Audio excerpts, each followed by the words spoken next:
우리 다 같이 사도신경으로 신앙 고백하심으로 1월 14일 새벽 예배를 하나님께 드리겠습니다.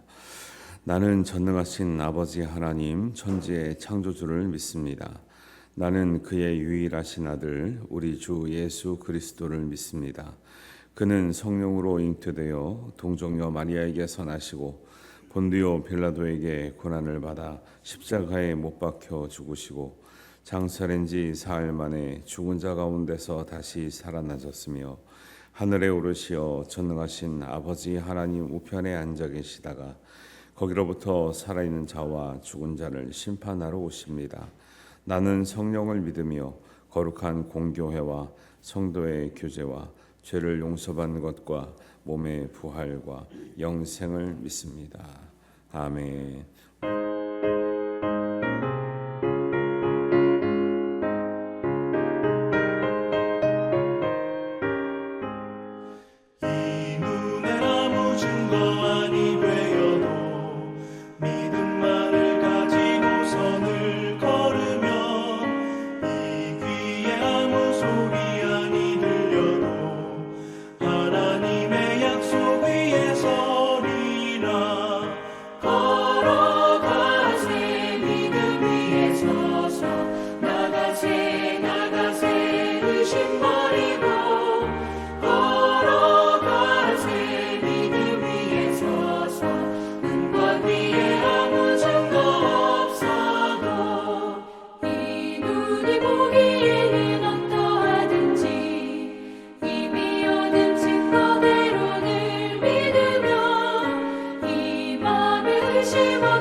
하나님 말씀은 요한복음 4장 43절부터 54절까지 말씀입니다. 우리 한 목소리로 봉독합니다. 이틀이 지남에 예수께서 거기를 떠나 갈릴리로 가시며 친히 증언하시기를 선자가 고향에서는 높임을 받지 못한다 하시고 갈릴리에 이르심에 갈릴리인들이 그를 영접하니 이는 자기들도 명절에 갔다가 예수께서 명절 중 예루살렘에서 하신 모든 일을 보았음이더라. 예수께서 다시 갈릴리 가나에 이르시니 전에 물로 포도주를 만드신 곳이라. 왕의 신하가 있어 그의 아들이 가버나움에서 병들었더니 그가 예수께서 유대로부터 갈릴리로 오셨다는 것을 듣고 가서 청하되 내려오셔서 내 아들의 병을 고쳐주소서 하니 그가 거의 죽게 되었음이라. 예수께서 이르시되 너희는 표적과 기사를 보지 못하면 도무지 믿지 아니하리라. 신하가 이르되 주여 내 아이가 죽기 전에 내려오소서. 예수께서 이르시되 가라 내 아들이 살아있다 하시니 그 사람이 예수께서 하신 말씀을 믿고 가더니 내려가는 길에서 그 종들이 오다가 만나서 아이가 살아있다 하거늘 그 낫기 시작한 때를 물은즉 어제 7시에 열기가 떨어졌나이다 하는지라.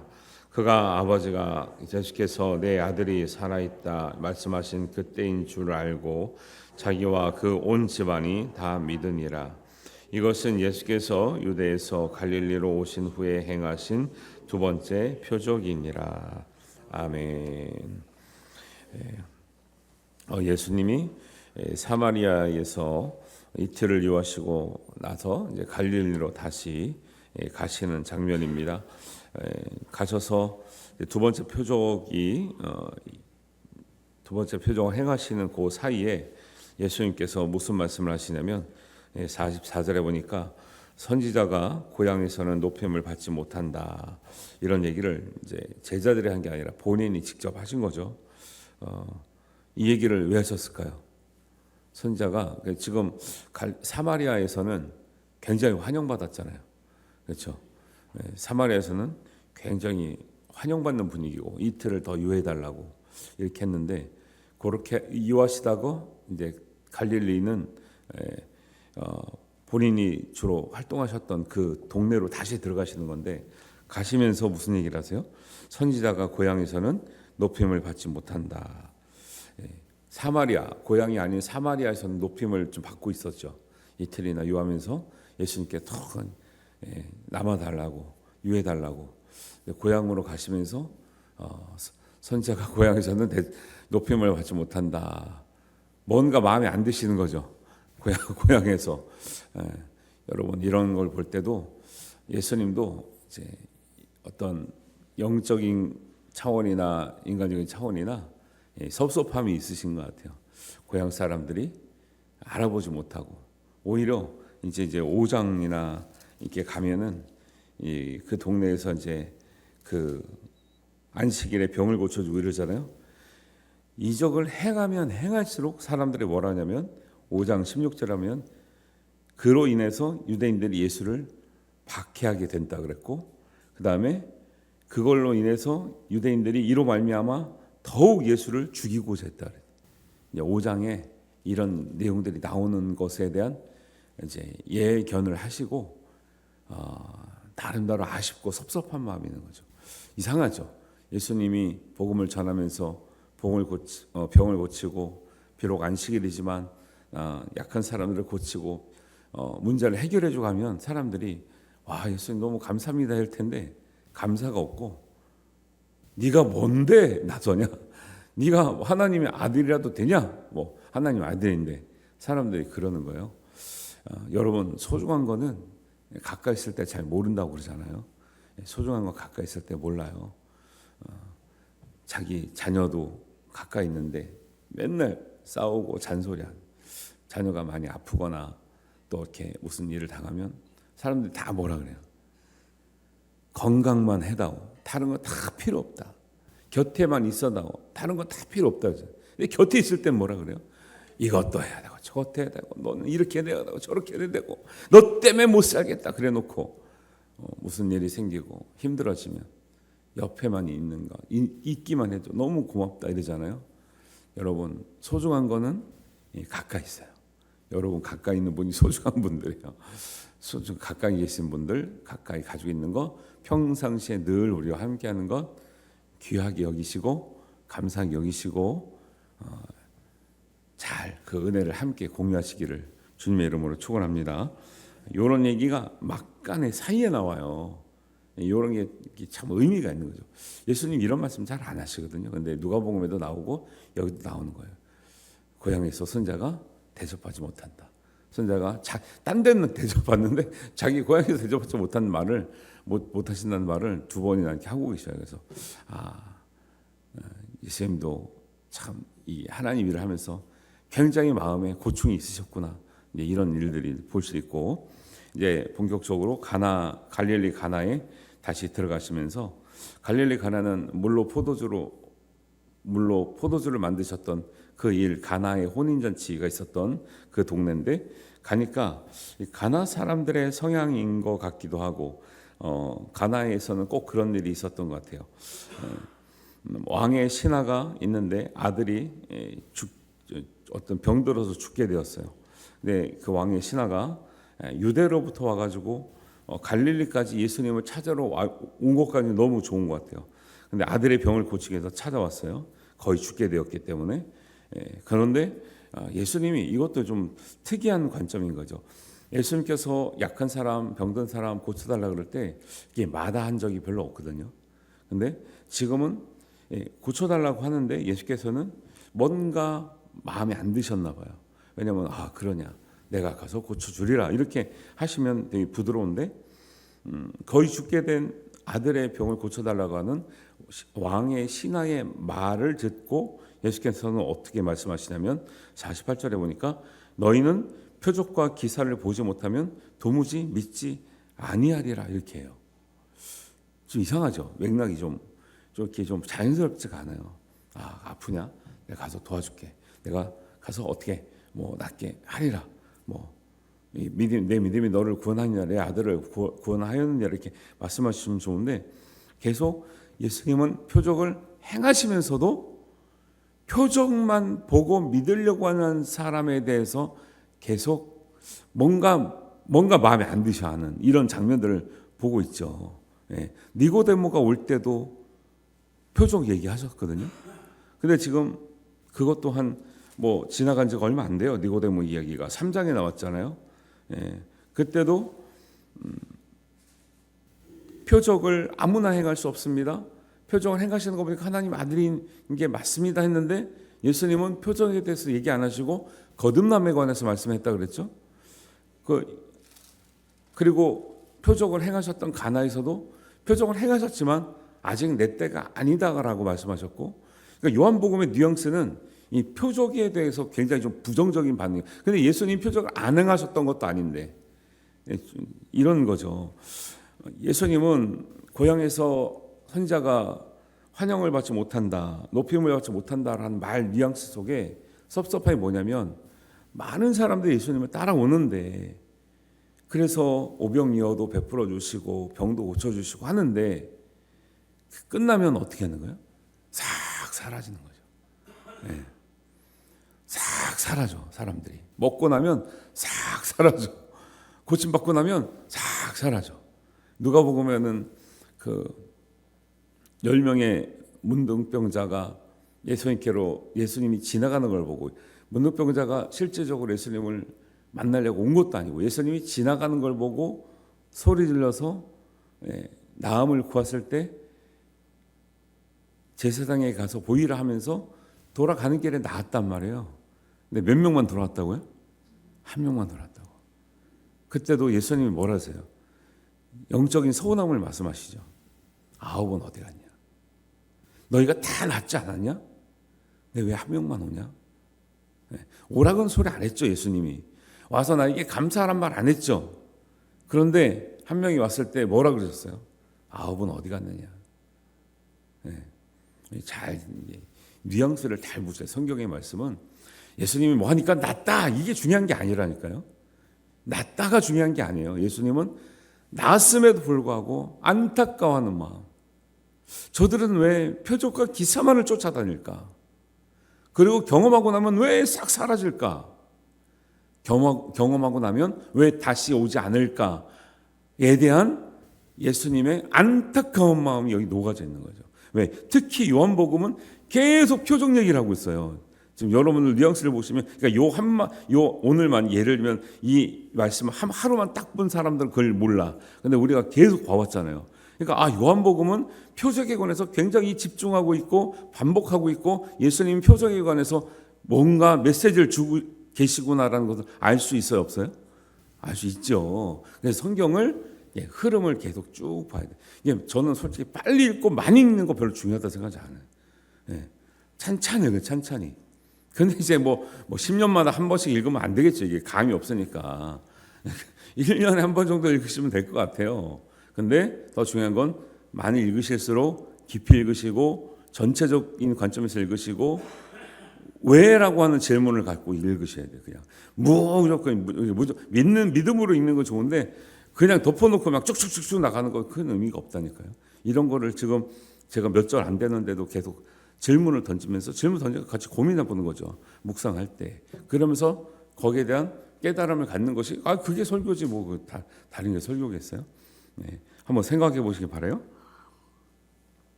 병 고쳐주면, 사람들이 생각할 때도 되죠. 선생님 병 고쳐주면 되지 무슨 다른 얘기 하세요.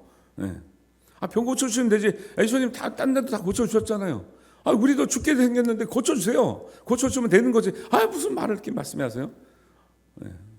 이런 식인 거예요, 사람들이. 예수님은 병 고쳐준 사람인 줄 알아요. 여러분, 기독교가 물론 하나님 은혜로 우리가 나음도 있고 마음과 육신의 치유도 있지만 예수님이 병을 위해서 오신 게 아니잖아요, 그죠? 그러면 교회가 아니라 여긴 병원이 돼야 되는 거죠. 제가 말씀드렸죠, 기도할 때도 교육이 중요하다고 강조하지만 학원이 아니진 거죠. 봉사가 중요하다고 하지만 우리는 구호단체가 아닌 거예요. 선교가 아무리 중요하다 그러면 우리는 선교단체가 아니라니까요. 교회는 다 잘해야 된다. 다 잘해야 된다. 다 잘하는 게 뭐냐면 말씀과 복음을 위해서 하는 것이지, 병만을 위해서면 그냥 병원 세우면 되죠. 병원에다가 그냥 십자가 걸면 되지.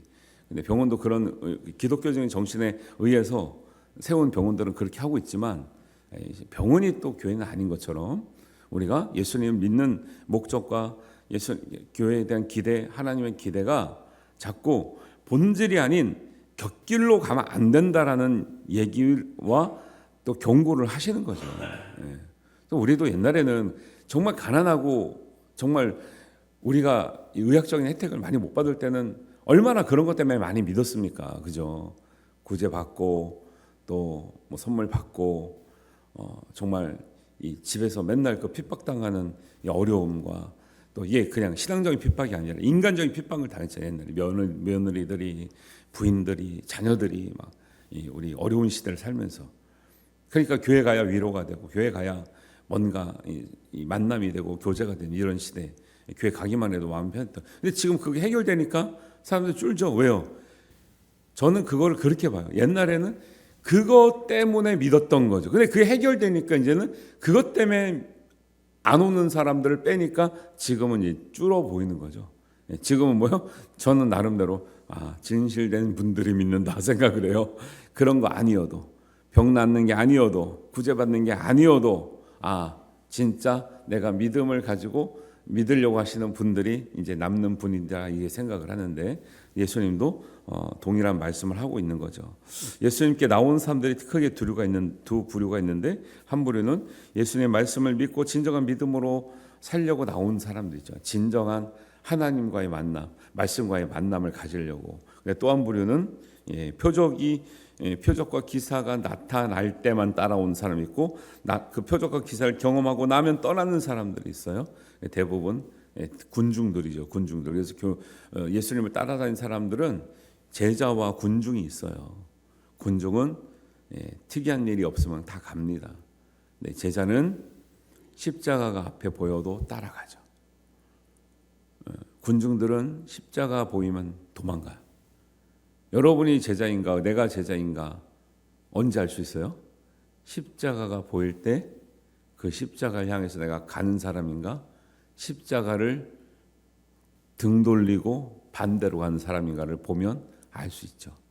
여러분, 이왕 이렇게까지 믿으셨는데 예수님께서 선택하시고 부르시는 제자 되시기를 주님의 이름으로 축원합니다. 이 정도 믿으셨으면 제자 되셔야죠. 배신하는 제자 되지 마시고, 제자 중에 꼭 배신하는 사람 하나 있고, 집사 7명 중에 그 니골라당으로 빠진 집사 하나 있다 그랬잖아요. 요한계시록에 니골라당, 에베소 교회 하면서 그랬잖아요. 에베소 교회가 니골라당을 따르지 않았다, 잘했다 그랬잖아요. 니골라당이 집사 출신인데 그쪽에서 무리가 생겨가지고 교회를 해방하고 반대하고, 예수님 반대, 원하는 거 안 하고 반대하는 일 하고 막 힘들게 했다고. 집사들이 성령 충만하고 지혜 충만하고 믿음 충만했던 사람들이 집사님들이었는데, 그 중에 하나는 꼭 또 니골라 당을 만들어 가지고 그렇게 또 한단 말이에요. 참 이상하죠. 아무리 기도하고 세워도 안수해도 그런 사람 나오고, 제자들을 예수님이 직접 불러도 그런 사람 꼭 하나씩 나오는데, 그런 사람 되면 안 되죠. 항상 깨어 있어야 되죠. 유다가 전반적으로, 예를 들면은 어떤 여인이 예수님의 발에 향유를 부은 그게 300데나리온 정도 된다 그러잖아요. 그거를 다른 제자들은 참 여자를 보고, 야, 귀한 일을 한다, 참 어떻게 저렇게 귀한 일을 섬김을 할 수 있을까 했는데 유다는 뭐라 그랬어요? 아깝다 그랬거든요. 벌써 이게 계산이 들어가잖아요. 하나님 일을 하는데 계산이 들어가면 그때부터 문제가 생기는 거예요. 아깝다. 그래서 여러분 조심해야 될 게, 교회 갈 때, 우리 교회는 뭐 그렇지 않지만 막 교회에서는 막 싼 거 위주로 막 이렇게 하려고 하면 안 돼요. 하나님에서 늘 비싼 걸 하자는 게 아니야. 귀하고 목적에 맞게. 이왕이면 모든 사람들이 하나님을 섬기듯, 모든 사람들이 유익이 되듯 가장 적절한 것으로 좋은 것을 하려고 노력을 했는데 없어서 못하는 경우도 있죠. 근데 어떤 분 교회 가보면 막 무조건 싼 거, 성도들이 어떻게 막 낸 헌금인데 막 이런 얘기를 강조하는 교회인데, 저는 그런 거 굉장히 부정적이라고 봐요. 아니 그래서 성도들이 고생해서 냈으니까 아까운 거예요. 그러니까 아까운 걸 낸 거네, 헌금을.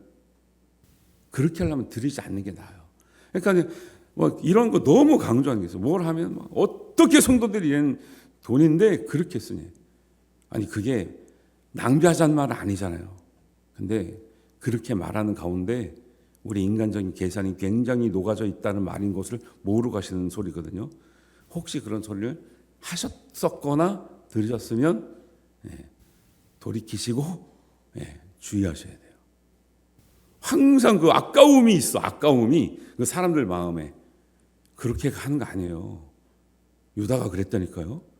이걸 팔아서 가난한 사람에게 줬었다라면 얼마나 좋았겠냐. 말은 좋죠. 가난한 사람은 도운 게 얼마나 좋아요. 그런데 뭐요? 예수님을 섬기는 마음이 없어진 거예요. 그때부터 섬김이 없어지는 거예요. 그 주의하셔야 된다니까. 그러니까 예수님을 믿을 때 무엇을 보고 따라다니고 무엇을 믿으려고 하는가. 이 왕의 신하의 아들이 병들어 죽게 되는데 얼마나 안타까워요.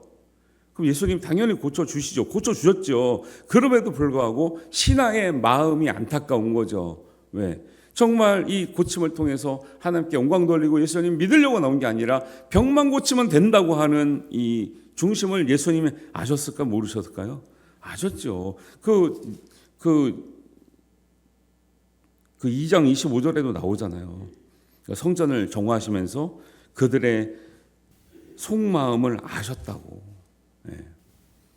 그러니까 병 고쳐달라는 건 알겠어. 안타까운 건 알겠어. 근데 정말 하나님께 영광 돌리고 말씀 믿고 예수님 믿으려고 나온 게 아니라 보니까 병 고쳐주면 떠날 게 뻔히 보이는 거죠. 그 신하를 보니까.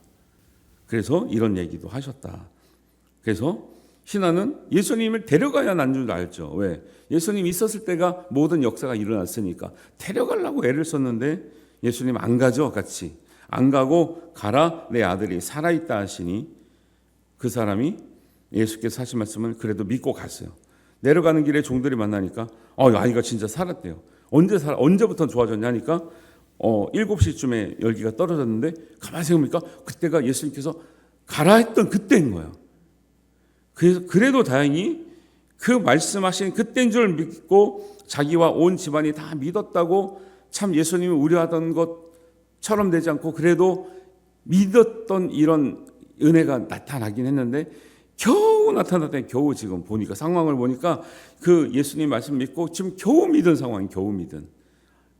고쳤으니까 이제는 야 됐다 해결됐다 예수님 이제 모르겠다 할 수 있는 상황인데 예수님께서 표적과 기사를 보지 못하면 너희들 도저히 믿지 않는구나를 듣고 깨달았는지 어쨌든지 자기와 온 집안 사람이 다 믿었다라고 이렇게 성경은 기록하고 있어요.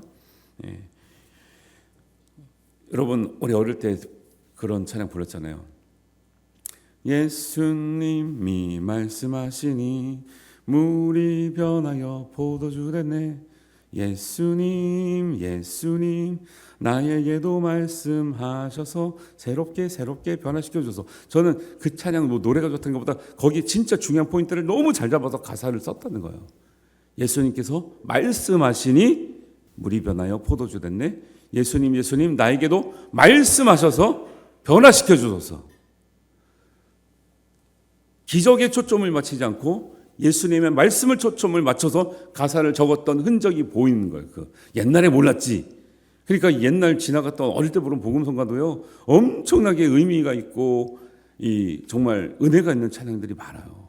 예수님께서 말씀하시니가 강조돼 있죠. 그 찬양이 나에게도 말씀하셔서 변화시켜 달라는 거예요. 예수님 말씀하신 그때 병이 낫고 변화되었고 물이 변해서 표도주가 되었고 왕의 신하의 아들이 낳았다는 거예요. 말씀하실 때 가서 만져주고 막 노란을 떤 게 아니라, 근데 이 당시에 다른 이적들을 행하는 마술사들이나 다른 종교 사람들 요란을 떨었거든. 요란을 떨었어.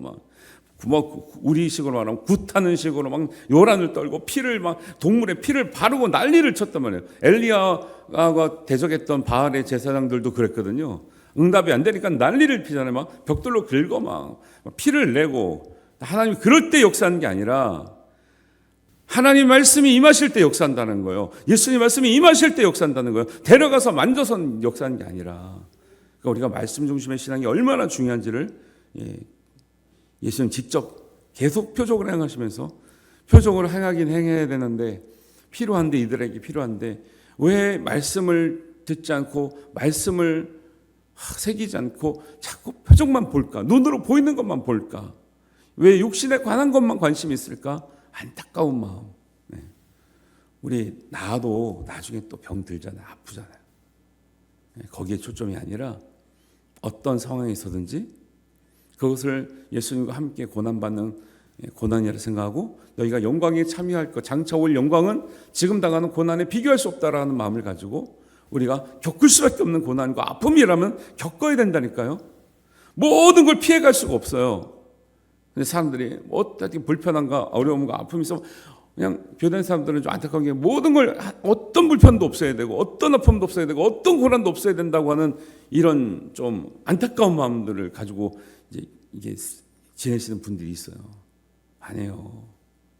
아픔도 겪을 만하면 겪어야 돼요.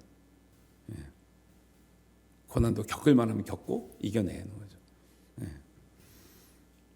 그게 이겨내면 문제가 안 되는데 거기에 이제 함몰되니까 문제인 거예요. 그래서 예수님께서 신앙생활을 하나님 은혜로 베풀어 주실 때 은혜를 받으시면 좋아요. 구하는 것 자체는 문제가 안 돼요. 그런데 거기에 우리의 마음이 묶이면 안 됩니다. 가난에서 벗어나는 것, 아픔에서 벗어나는 것, 성공하는 것에 매이면 안 되는 거죠. 은혜로 열심히 살다 보면, 믿음으로 살다 보면 잘 될 수 있죠. 항상 모든 사람들, 믿는 사람들 그러면 어떻게 하면 다 1등해야 되고 다 부자야 되고, 아픈 사람은 믿는 사람은 아무도 아프지 말아야 되고 그런 거 아니잖아요. 그 가운데서 주시는 더 큰 은혜를 받을 수 있으려면 예수님의 말씀에 집중하셔야 될 줄 믿습니다. 하나님의 말씀이 임하시는 그 은혜를 우리가 바라봐야 될 줄 믿습니다. 그 신앙을 가지면 온전한 신앙이다라고 성경은 말씀하고 있는 거죠. 5장에 보면 기적과 이적을 경험하면서 더욱더 예수님 미워한다니까 사람들이요. 기가 막히죠. 더욱더 예수님을 죽이려고 한다니까요. 기가 막힌 일이에요. 그러니까 그게 믿음의 근거가 되진 않는다라고 말씀하신 걸 잘 기억하시고, 말씀이 곧 하나님이라고 요한복음 1장 1절에는 강조하고 있죠. 말씀이 하나님이다. 말씀이 육신을 입고 오신 분이 예수님이다. 예수님께 집중하시는 거죠. 하나님께 집중하시는 거죠. 말씀에 집중하시는 거죠. 이게 우리를 온전하게 만들 줄 믿습니다. 이 신앙으로 하나님 은혜 받기를 주님의 이름으로 축원합니다. 하나님 아버지, 오늘 우리에게 사실은 우리가 알지 못하지만 정말 모든 순간에 우리의 평생 동안 하나님의 은혜와 표적과 기사가 많이 일어난 줄 믿습니다. 우리의 생명이 유지되는 것, 우리가 하나님 앞에 나오는 것, 모든 것이 은혜이고 기적과 같은 일인데 이미 많은 것을 베풀어 주셨사오니 우리가 하나님 앞에 나올 때 정말 이제는 말씀에 근거하여서, 말씀에 집중하여서 하나님 어떤 우리의 형편에 처했든지 우리가 자족함을 얻어 말씀으로 모든 일이 가능하다고 하는 것을 우리가 믿고, 모든 형편의 자족함과 우리의 이겨냄과 하나님께 정말 말씀이 이루어지는 그 은혜를 우리가 경험하게 하여 주시옵소서. 모든 기도 가운데 함께 하여 주시고 주님의 뜻을 알아 우리가 정말 은혜를 덧입는 하나님의 정말 놀라운 진짜 기적이 일어나게 하여 주시옵소서. 우리 모든 성도들에게 하나님 은혜 베푸어 주실 줄 믿사오며 예수님의 이름으로 기도하옵나이다. 아멘. 하늘에 계신 우리 아버지, 아버지의 이름을 거룩하게 하시며 아버지의 나라가 오게 하시며 아버지의 뜻이 하늘에서와 같이 땅에서도 이루어지게 하소서. 오늘 우리에게 일용할 양식을 주시고 우리가 우리에게 잘못한 사람을 용서하여 준 것 같이 우리 죄를 용서하여 주시고 우리를 시험에 빠지지 않게 하시고 악에서 구하소서. 나라와 권능과 영광이 영원히 아버지의 것입니다. 아멘.